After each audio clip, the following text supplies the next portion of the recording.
So what sort of territories? So how many territories are you sort of looking? You're always looking for good people, obviously, for franchises. Oh, absolutely. You've got quite a bit more growth considering you've got the whole Victorian state. Yes, we got the whole state. Yeah, so there is no. There's the no whole cap. territory is Victoria. There's so much cleaning. Victoria needs a lot of cleaning. Look, the industry is enormous. Yeah, yeah. And it's. And I think that's.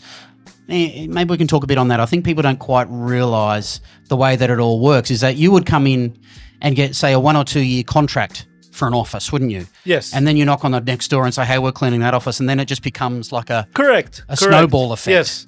And once the potential customers see what we have in offer, and they compare us to their existing, and they see the detail of the scope on that, professionalism, how we do the clean, and how they're gonna how we're gonna solve their problems. Yep. Yeah. And that's why Urban Clean is growing at a pace that it is. Yeah, excellent. And it has grown quite remarkably over the last few years. Yes, absolutely.